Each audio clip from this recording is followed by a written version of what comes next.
Tá aí! Tá Foi aí. dada a largada, foi dado o terceiro sinal. Estamos inaugurando o nosso Obscênicos. O seu podcast sobre teatro. Esse podcast, eu sou o Gustavo Ottoni, deixa eu me apresentar de claro, tudo. Claro. Eu sou Antônio Gonzalez. E aqui estamos no LRS2, entramos no nosso salão, que é o estúdio do LRS2, que produz o nosso Obscênicos com a gente, Sérgio D'Amico e João Pedro D'Amico. Isso. Então vamos lá.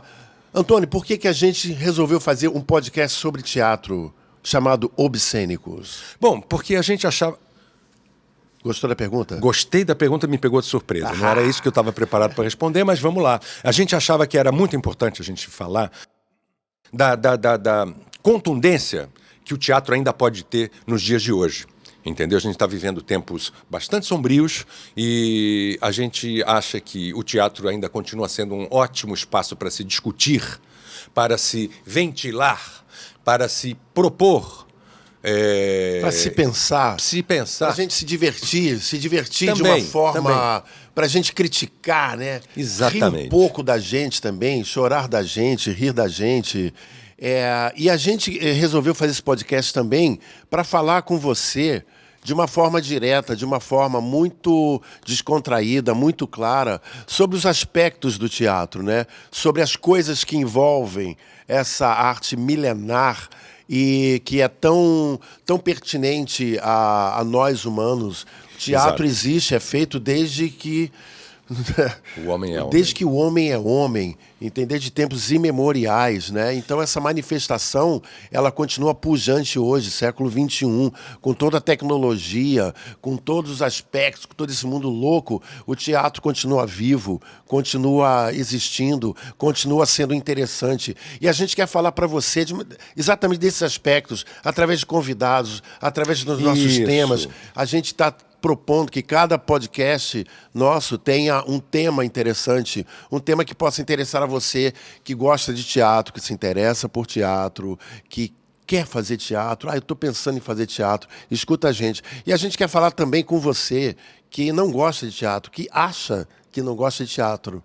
Então, é porque você tem muito a ouvir, a dialogar com a gente, né? Quem sabe você também não se interessa pela essa arte que nós somos, né, tão atuantes há muito tempo, né, Antônio? Exatamente. Uma das funções do teatro que eu acho que é bacana, acho que essa frase é do Chekhov, se não me engano. O teatro, as pessoas que fazem teatro são perturbadores do presente e arquitetos do futuro. Incrível. Entendeu? Acho que uma das funções é essa. Anton Chekhov. Dramaturgo russo. Isso. E acho que o bacana é isso. O artista, num certo sentido, é um inconformado com o mundo que ele vê à sua volta. Né? E a produção artística é exatamente uma tentativa de você jogar uma luz ali em cima daquilo que você acha que não está bacana. Com certeza. Né? Essa também é uma das intenções da gente aqui, falando sobre teatro, né? Esclarecendo dúvidas, dúvidas, interesses. Então, agora, a pergunta que fica inicial é o seguinte: quem somos nós para falar de teatro? Quem somos nós para ter essa ousadia de adentrar nesse mundo cibernético, nos YouTubes da vida? Quem somos nós para falar de teatro? Eu começo assim, Antônio, eu te conheço há muito tempo. 40 anos. 40 anos, exatamente. 40 anos vai fazer agora em março. Está fazendo agora em março. Como é que você começou? Como é que te deu o estalo? Como é que você se interessou a primeira vez? Quando você achou? Como e por que você achou que você era um artista, um ator? Conta um pouco da sua história. É curioso, assim, porque às vezes eu fico pensando assim, se eu tivesse que dar uma entrevista, eu sou um cara que nunca deu entrevista, eu acho, não me lembro de ter dado algum tipo de entrevista assim. Eu acho que tem muita gente que tem motivos muito nobres para ter escolhido essa profissão. Eu sou um tipo muito mundano. Eu acho que eu sempre fui um garoto que eu tinha uma necessidade enorme de aparecer. Eu fazia muitas coisas para chamar atenção. Era uma coisa assim bastante rasa nesse sentido. E eu descobri que eu tinha, digamos assim, um certo talentozinho para chamar atenção. Sei. Na turma, da escola, essas coisas assim. Gaiato? Era metida besta pra caramba. Mas acabei descobrindo que levava um certo jeito para isso e comecei a me interessar. Onde que você é? Você é da onde? Eu sou de São Paulo, São Paulo, sou de São Paulo, natural de São Paulo. Paulistano, capital. Paulistano, capital. E fazia teatro na escola. E ali foi um lugar onde eu descobri que eu me sobressaía. Você estudou em escola pública? Não, eu estudei numa escola alemã, Waldorfschule, escola Higienópolis de São Paulo, o Rudolf Steiner de São Paulo, era uma escola que seguia a antroposofia do Rudolf Steiner, porque eu morei na Alemanha um período, e quando voltei da Alemanha, meus pais achavam que eu e minha irmã para não perdermos a língua alemã que a gente tinha aprendido lá, nos colocaram nessa escola, que era bilíngue na época. E ali eu comecei a fazer teatro, e meu pai, como é músico, professor de música, lá de Pérez Gonzalez, e trabalhou com muitos atores, dando orientação vocal para eles, tudo. Era um canal de comunicação com meu pai, e eu fui dando corda para essa minha vontade. Mas no fundo mesmo essa coisa bastante mundana, queria aparecer. Nessa escola, você fez teatro nessa escola? Fiz. Tinha aula de teatro? Não tinhamos aula de teatro, mas a gente apresentava peças. E a minha primeira peça assim, maior assim, foi o Inspetor Geral, do Gogol, Nicolai Gogol. Nicolai Gogol, o Inspetor Geral, uma peça divertidíssima. Muito atual também, bastante, né, cara? atual, eu recomendo a galera que está começando. Foi uma das primeiras peças que eu li na vida. Olha, que louco. Nicolai Gogol. Fica ligado, continua aí. E eu fazia o papel do governador. Que é uma história muito bacaninha. Depois vale a pena, leia o Inspetor Geral, que é muito bacana. E aí comecei a fazer também com a Célia Helena. A Célia Helena, na época, tinha um curso, acho que ainda tem. Escola lá de na Teatro Liberdade. Célia Helena? É o Teatro Célia Helena, lá na Liberdade. E aí vim para o Rio de Janeiro. Sei. Quantos anos você tinha, mais ou menos? Eu tinha 20 quando você anos. começou, fez o Célia Helena? O Célia Helena, 18 anos. Mas eu vim para cá com 20 anos. Fiz tablado, né? Aqui continuei fazendo tablado. Uma escola super tradicional aqui do Rio de Janeiro. A Escola de Teatro Tablado, fundada pela Maria Clara Machado, um dos ícones do teatro brasileiro. Exato. E aí acabei prestando vestibular para a Unirio, para a Universidade do Rio de Janeiro. Exato, em 1980.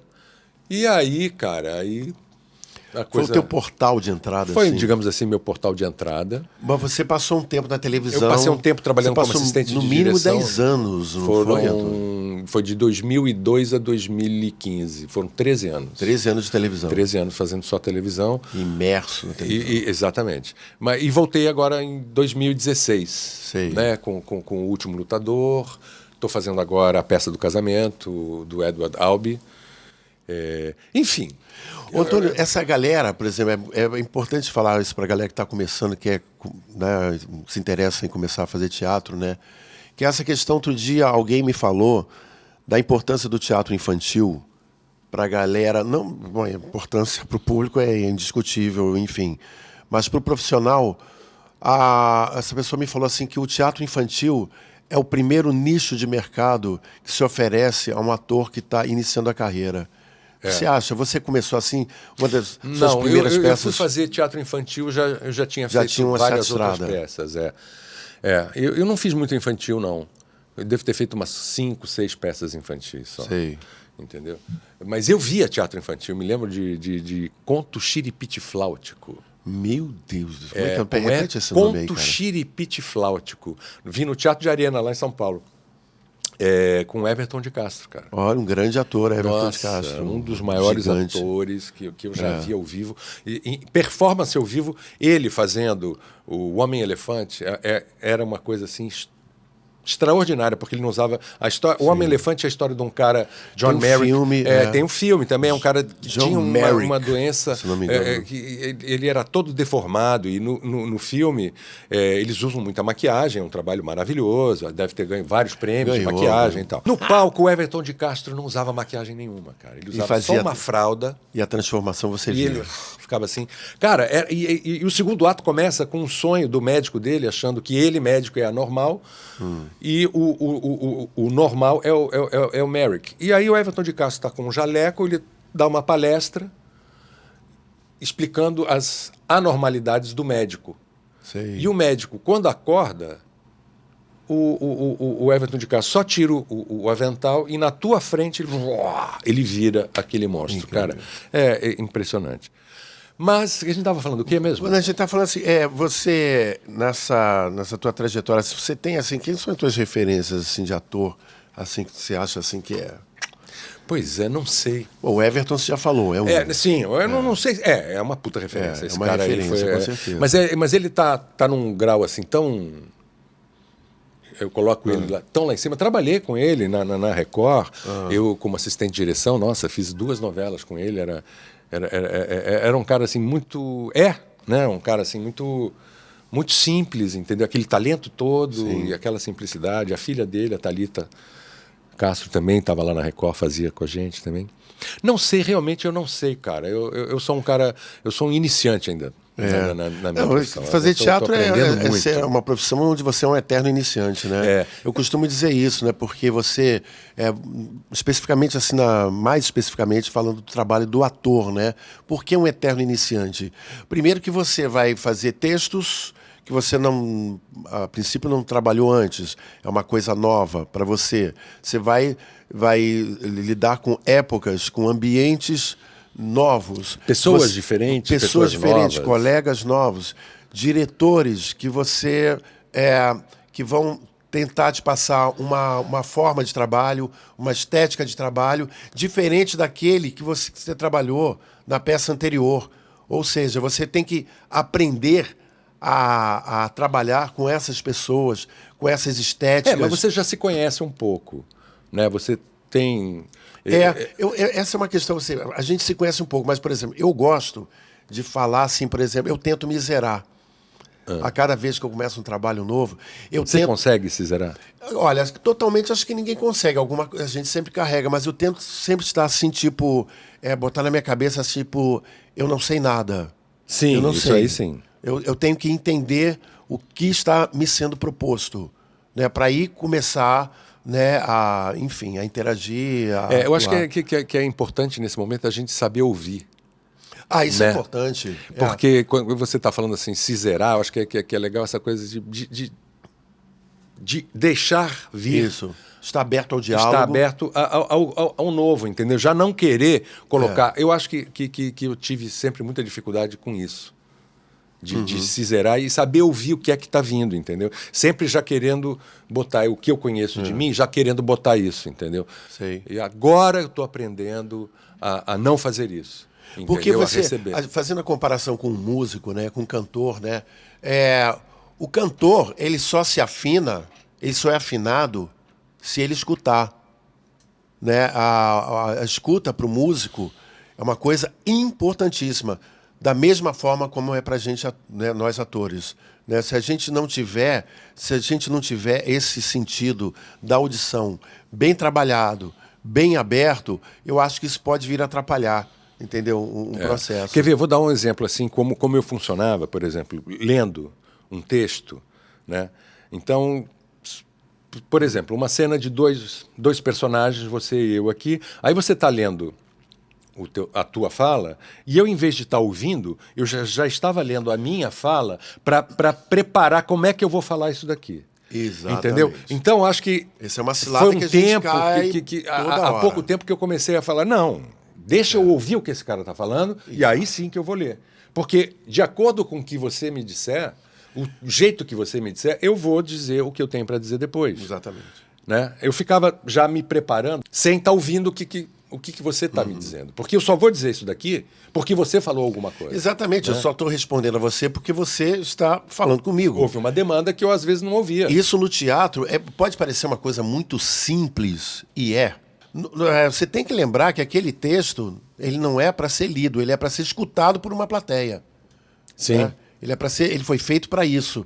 Então, é necessário que tenha aquele frescor, como se você estivesse dizendo aquilo pela primeira vez e ouvindo aquilo pela primeira vez. Eu acho que é um pouco isso, assim.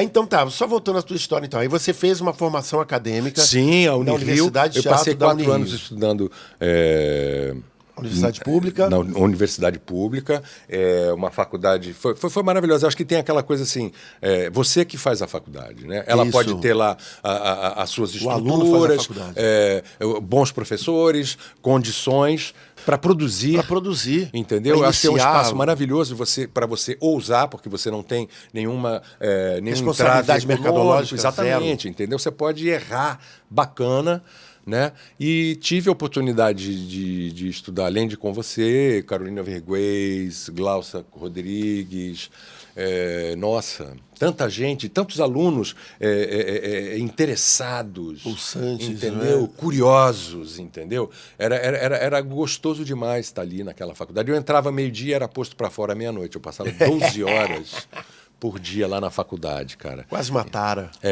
E a gente, no espetáculo de formatura que nós fizemos, era Corpo Santo, a impossibilidade da santificação. Corpo Santo, autor gaúcho do século XIX, procura ele também, que você vai se surpreender. Um autor muito... Você vai se surpreender com o que você vai ler desse cara. Exatamente, um cara muito importante e com uma visão muito particular, né? O teatro dele era bastante... E muito único para época. Assim, único. Completamente Singular, estava procurando essa palavra. Era um autor muito singular. E a gente saiu com essa peça, nos apresentamos no Cacilda Becker, Isso. Depois na Aliança Francesa da Tijuca e viajamos com essa peça. Passamos 4 meses viajando pelo sul do país. E sul, foi sudeste, também uma né? senhora... São Paulo, Santa Catarina. Começamos pelo Rio Grande do Paraná, Sul. E viemos subindo, Santa Catarina, Paraná, exatamente. São Paulo. E essa foi uma experiência maravilhosa, porque a gente fazia de tudo. Aliás, a formação teatral, quando você faz uma boa formação teatral, acho que você passa por todos os aspectos, todas as funções, entendeu? Desde de ser camareiro, bilheteiro, iluminador, figurinista, diretor, tudo. A gente fazia de tudo. Quer dizer, é uma vivência holística do teatro, né? Você viveu o teatro por todos os aspectos. E isso acho que cria um respeito pela profissão, pelo meio, entendeu? Eu sou um cara nada religioso, mas acho que tem uma coisa, palco é um lugar sagrado. É um sacerdócio. Sabe, é um lugar sagrado, um respeito muito grande por aquele lugar onde a gente vai criar vidas ali, né? Vamos produzir histórias. Bom, e daí, cara, eu fiz todo tipo de teatro, entendeu? Várias peças, vários diretores. E diretores assim, de referência, assim? Cara, eu gosto muito da Aderbal. Aderbal Freire Filho. Incrível. Eu fiz já 2 peças com ele, três peças com ele, que são assim... Aderbal Freire Filho. Freire Filho. Um dos diretores mais atuantes da cena teatral brasileira. Eu fiz o Soroco, Sua Mãe e Sua Filha, uma peça que ele montou com o grupo Munganga, lá na Bahia, lá na Holanda. E eles trouxeram o espetáculo para cá, fizeram com atores brasileiros aqui, e eu tive a sorte de participar. Era um espetáculo todo com miniaturazinhas, sabe? Era lindo, muito bonito. Baseado na terceira margem do Rio, do Guimarães Rosa, né? Depois fiz no verão de 96, com ele também. E você uma fez peça o que você fez também, do Vianinha. Vianinha conta a última aventura do homem comum. Embate do homem comum. Do homem comum. Que era Em Família. Que na verdade é um texto do Valdo Viana Filho, chamado Em Família. Um espetáculo maravilhoso. Maravilhoso. Dramaturgia. Gente, a gente está falando de textos aqui incríveis, né? Exatamente. Vai lá dar uma olhada, o Duvaldo Viana Filho. O Duvaldo Viana Filho, que é o cara que criou a Grande Família. Esse programa que vocês devem ter visto na televisão, né? Isso. Ele é um dos criadores da Grande Família, né?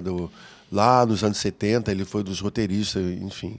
Trabalhei também com Domingos de Oliveira. Nossa, muito bacana trabalhar com ele. João Bittencourt. Ele só tá falando papa da dramaturgia, viu, gente? Não. Grandes diretores. Foram grandes diretores, históricos. Estilos diferentes. Sim, né? Completamente. Acho que isso que é bacana também, eu não posso dizer que eu tenho... Daí somos eternos iniciantes. Exatamente, porque eu trabalho com gente muito diferente, com propostas diferentes, textos diferentes, grupos diferentes, né? Então, a grosso modo, assim, não pode dizer que eu tenho uma escola nessa ou naquela. Quer dizer, eu sou meio... né, PPTO, pau para toda obra. uma formação assim bastante variada. Sim. E você?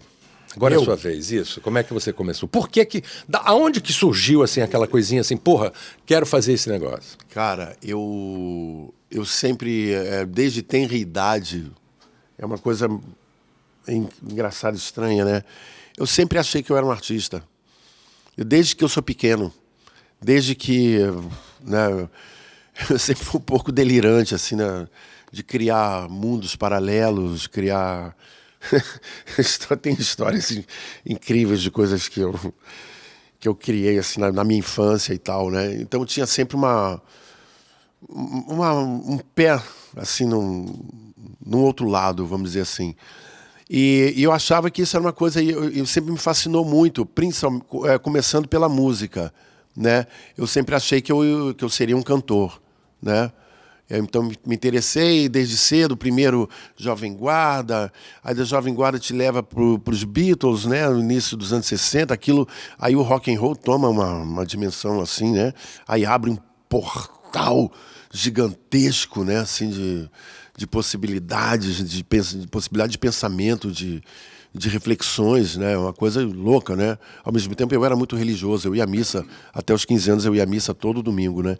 Você acreditava? Eu acreditava. Você tinha Eu acreditava, fé? eu tinha fé. Sei. Eu acreditava, hoje eu sou ateu, né? Desde então, de longa data, não sou completamente descrente dessas coisas. Mas e na escola, eu estudei sempre escola pública, desde jardim de infância. Eu tinha. Primeiro que eu gostava, eu pedia para a professora para cantar no final da aula. E o pior é que a professora deixava, né? Terminava a aula mais cedo assim. Gente, terminava uns 5 minutos antes porque o Gustavo vai cantar pra gente. Aí eu ia lá pra beira da coisa e começava a cantar. E cantava, dançava, fazia aquelas coisas, né? E ao mesmo tempo que tinha essa coisa da música, essa coisa do gaiato, né? Que eu falei com você, eu era muito gaiato também, né? Eu adoro essa palavra gaiato, né? Gaiato. Cada onde é que vem essa palavra gaiato? Gaiatice. Gaiatice, né? Boa fonte de pesquisa, né?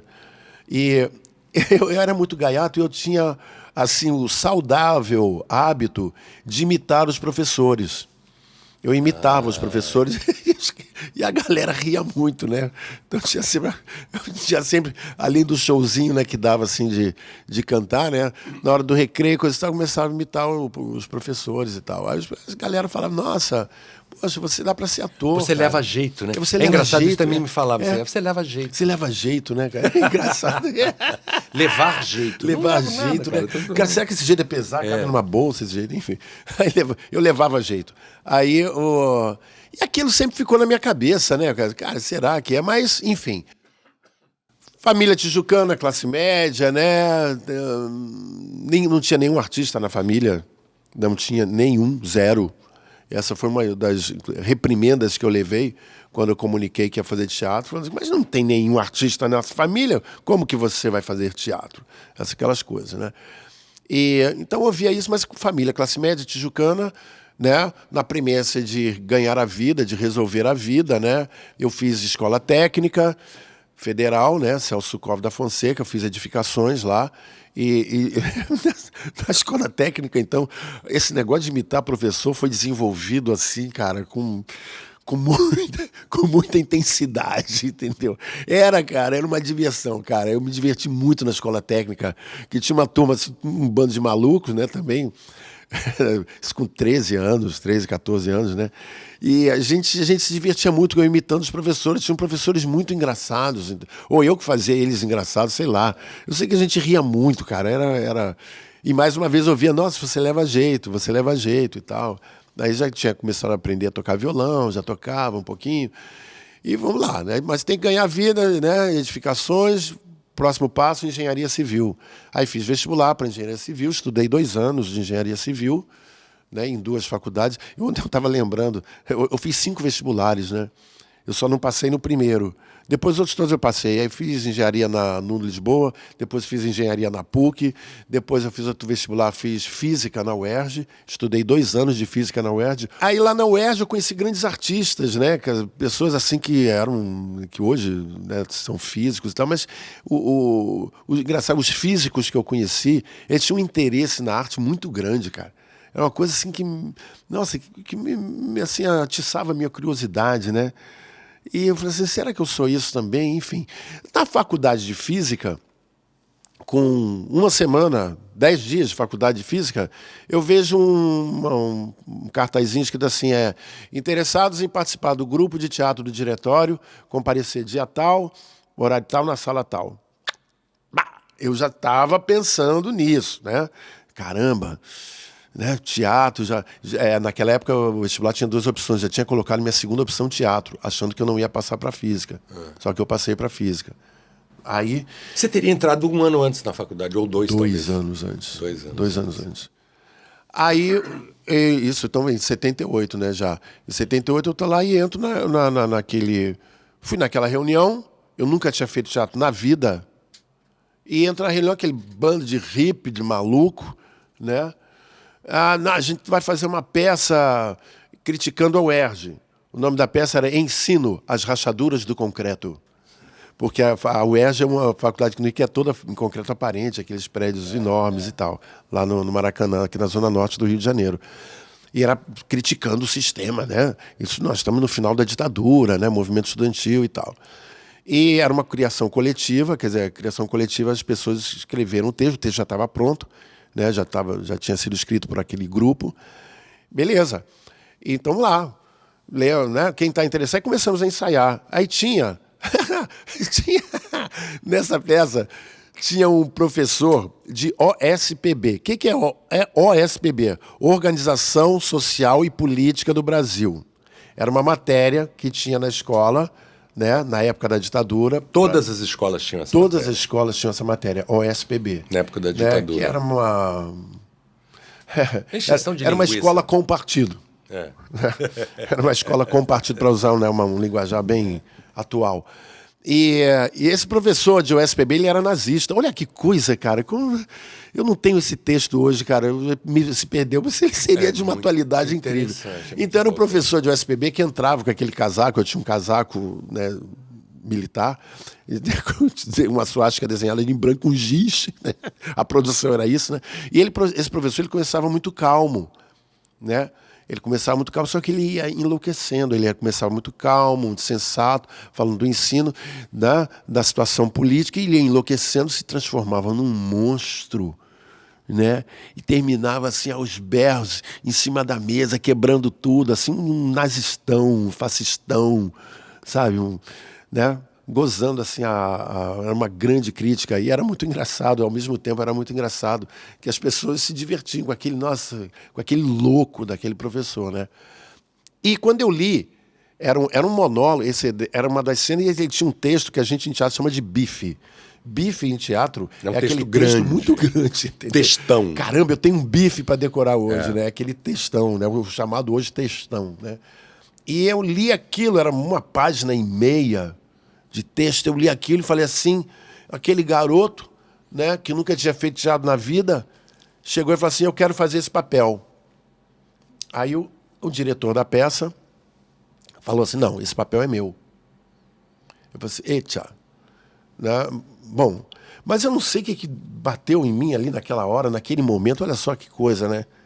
Não sei o que me deu naquele momento, que eu falei assim, olha, vamos fazer o seguinte, mas olha a cara de pau, Antônio.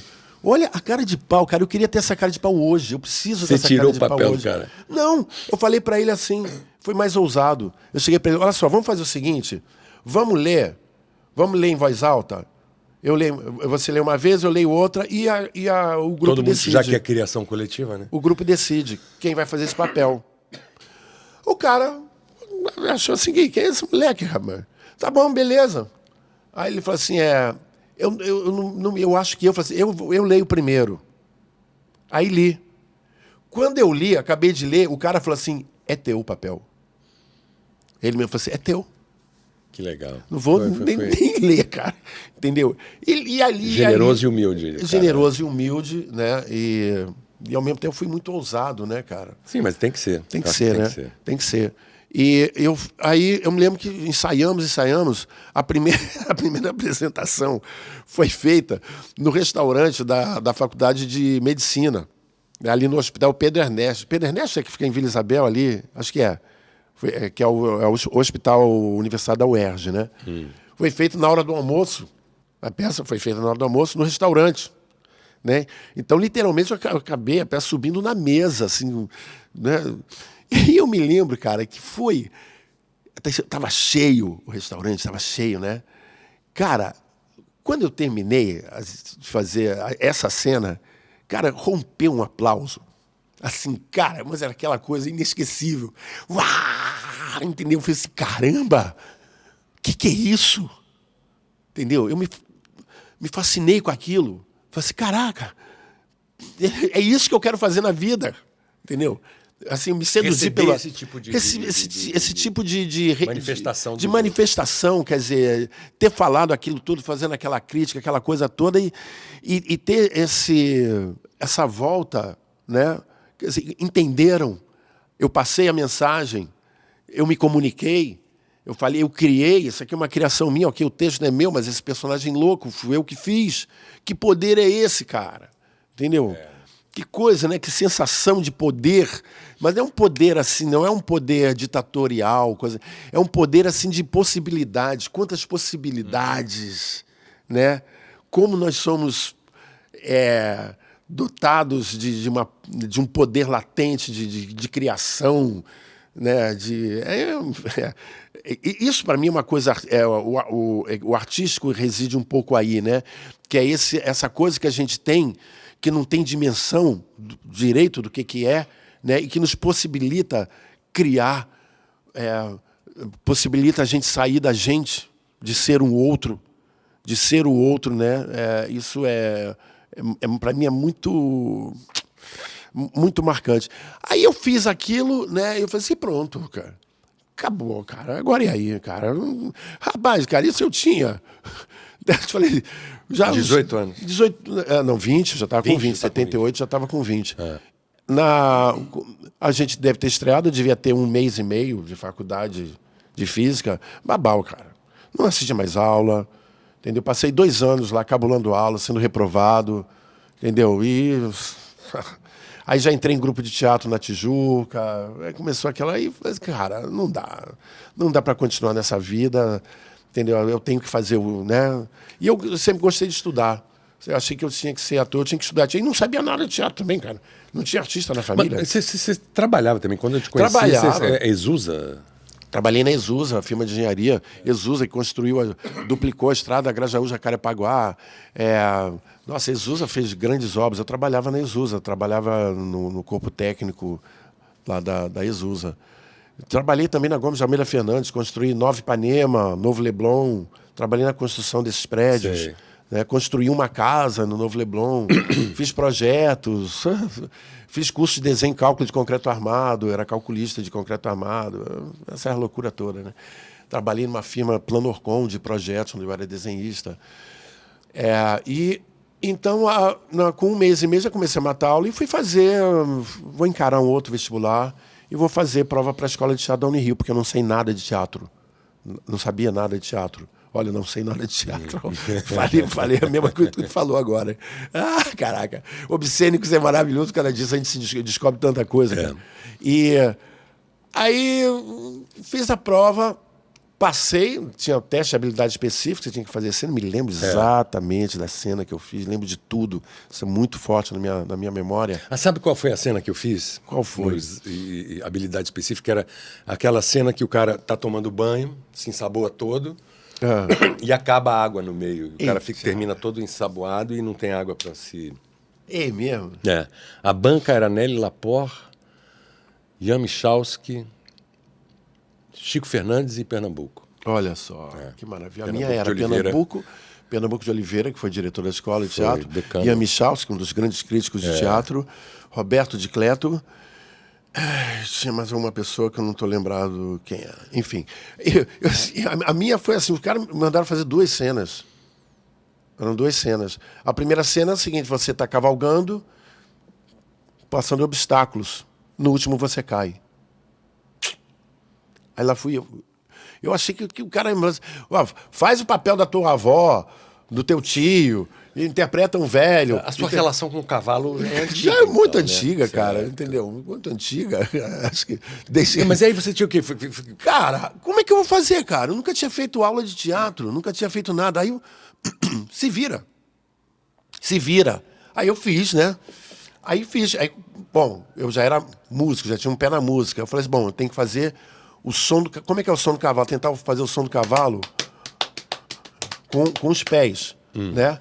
Aí achei um jeito de fazer. Aquilo deu um certo movimento. Aí eu comecei a brincar com aquilo, cavalgar, tentando fazer o som, né, unicamente com o barulho da batida Sim. do sapato no chão e pulava. Comecei a pular, pulei no último, se estabaca no chão. Você estabaca mesmo. Entendeu? E por aí vai. Primeiro, beleza. Eu não sei se os caras gostaram ou não gostaram, mandaram fazer outra cena. Agora faz do cavalo. A outra cena é o seguinte, olha, você é um prisioneiro, você está preso e você vê a luz entrar pela pequena janela da tua cela. É contigo. Entendeu? Caraca, eu não vim preparado para isso. Mas aí, muito doido, cara. E eu fiz,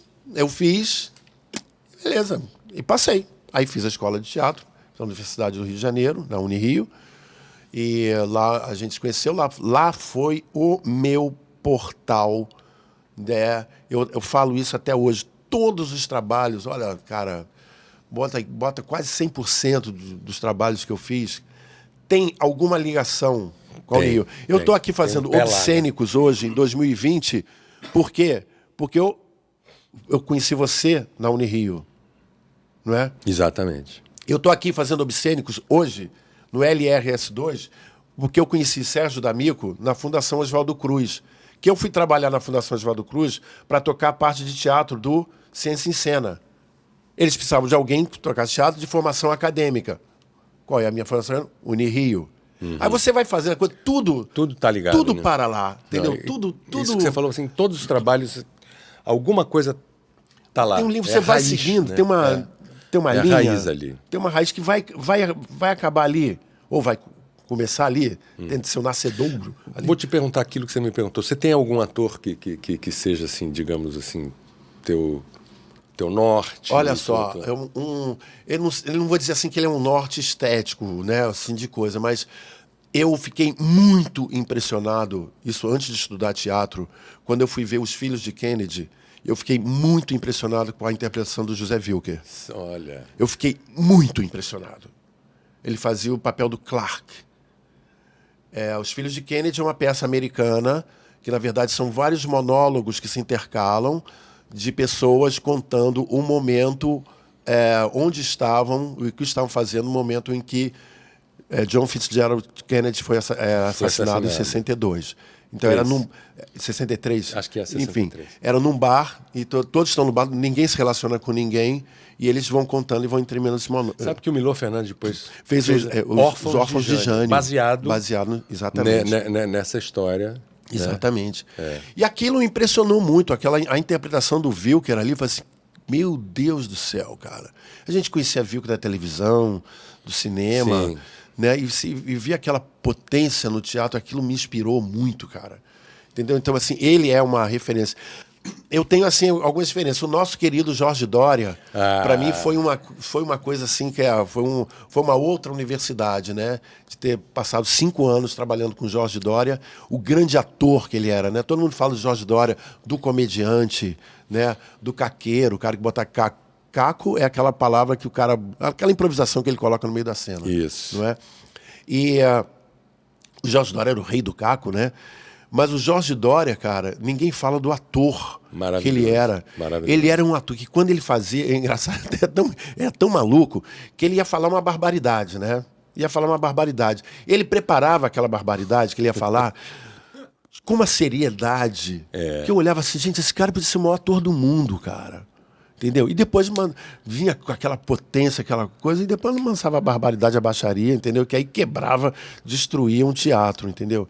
Então ele era assim, realmente, ele foi uma grande referência para mim, né? É. Eu tenho uma referência assim muito contemporânea que é assim, a Carolina Virgues, Nossa. que eu acho que é uma atriz, cara, assim que Nossa colega de faculdade. essa realmente é meu Deus do céu, não sei nem como o que falar. A Carolina é uma iluminada, né? Diante de tantos nossos colegas maravilhosos, né? Glaucia, Vai grande ser uma atriz. das pessoas, Glaucia serão Glaucia nossas entrevistadas. E Carolina estarão aqui no nosso exatamente. Obscênicos. Tá? Exatamente. Então, são referências, para mim, assim, muito, muito fortes. Assim. Eu gosto muito do Wagner Moura também. Nossa, eu acho que o Wagner Moura, assim... Mas deixa eu falar uma coisa. Eu fiz também essa peça aqui. O Avarento. O Avarento com Jorge Dória. Avarento é uma peça do Molière, uma Molière, das comédias mais famosas do Molière. E era uma peça em que a graça estava sempre com o Jorge Dória e com você. O personagem que você fazia era o momento que o Jorge Dória podia descansar.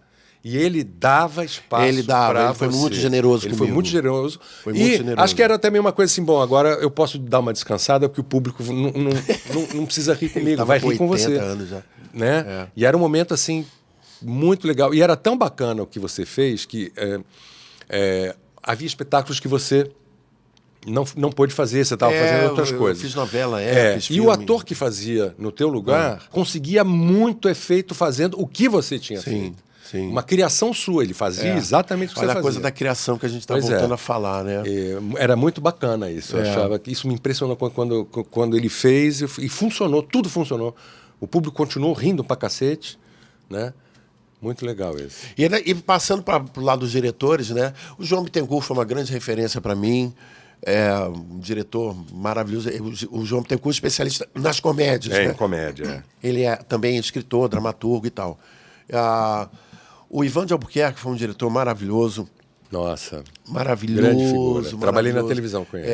Gostei muito de trabalhar com Ari Kozlov, entendeu? Que é muito sensível. O Aderbal é um gênio. O Aderbal, Felipe Filho, é um gênio assim, na direção de clareza, de entendimento. Você entende o que ele quer. Exatamente. Ele é Ele muito passa claro, né? Muito claro, passa com uma propriedade, assim. É muito incrível. E outros, nossa, eu posso ser injusto assim com um bando de gente, né? Mas o Isaac Bernat foi dirigido pelo Isaac. Isaac é um cara da nossa geração. Sim, ele até fez o Unirio, ele fez depois da gente. Depois da gente, entrou uns 2, 3 Isaac anos depois. é um grande diretor.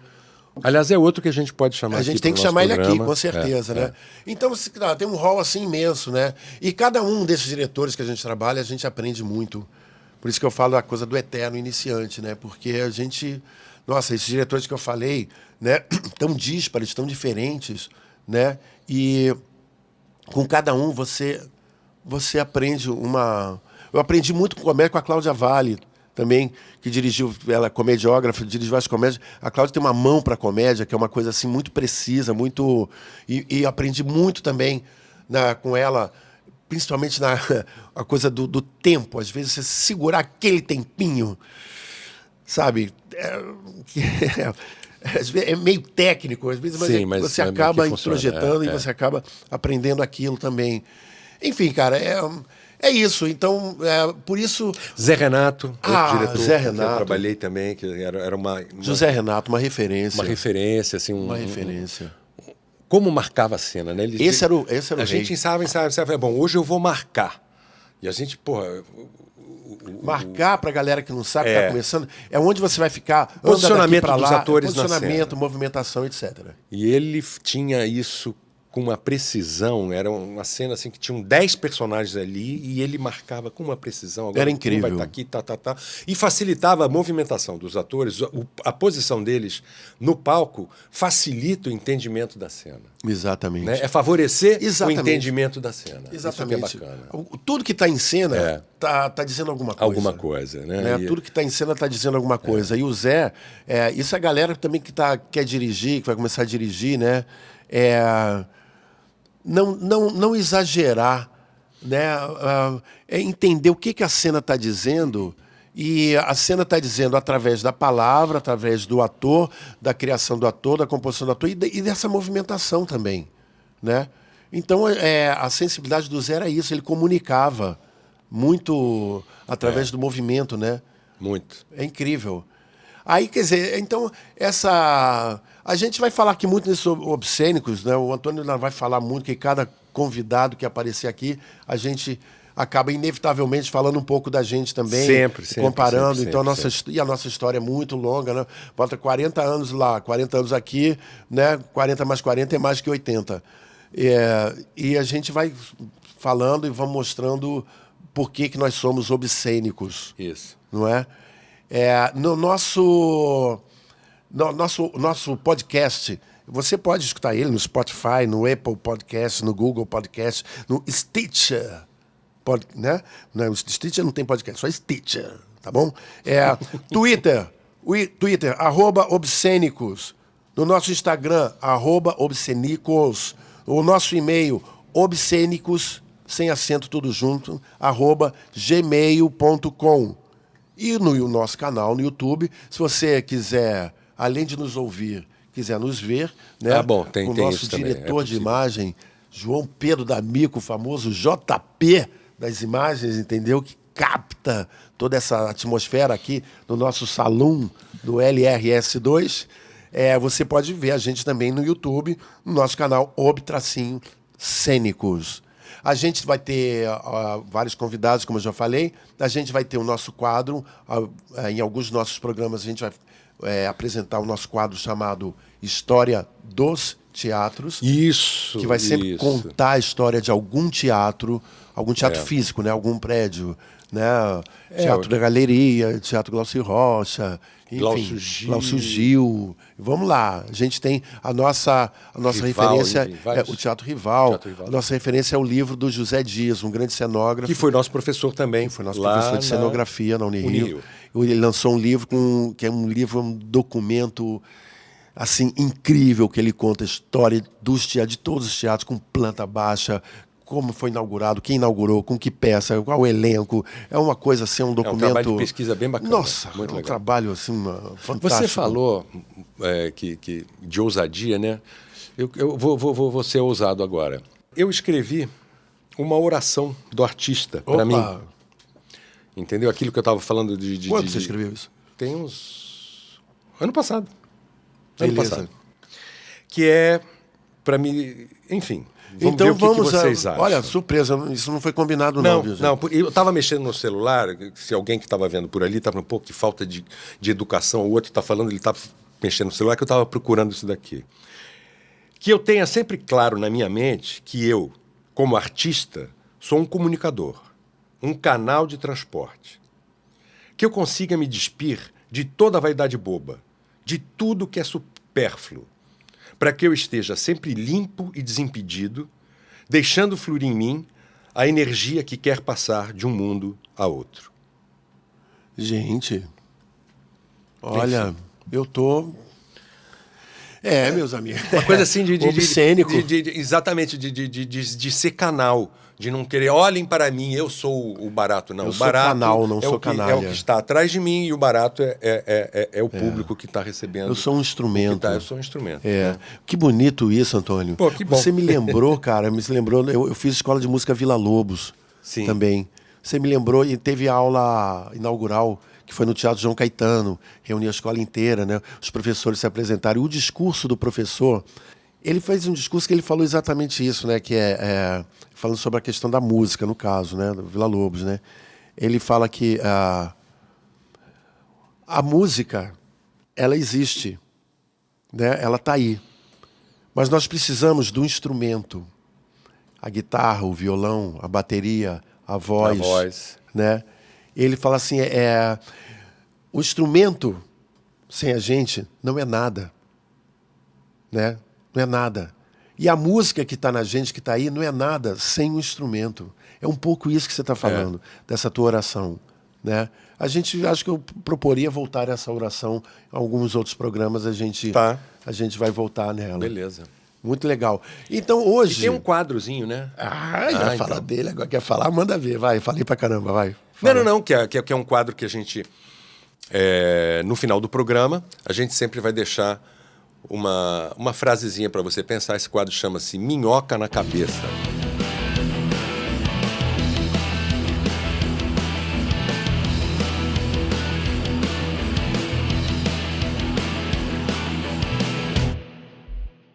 E o Minhoca na Cabeça de hoje é do Noel de Barros e tem a ver com tudo isso que a gente falou aqui hoje.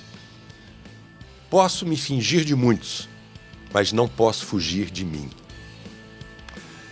Esse foi Fica o com nosso isso aí na primeiro cabeça. podcast Obscênicos. Eu sou o Gustavo Ottoni. Eu sou Antônio Gonzalez. E até o próximo. Valeu!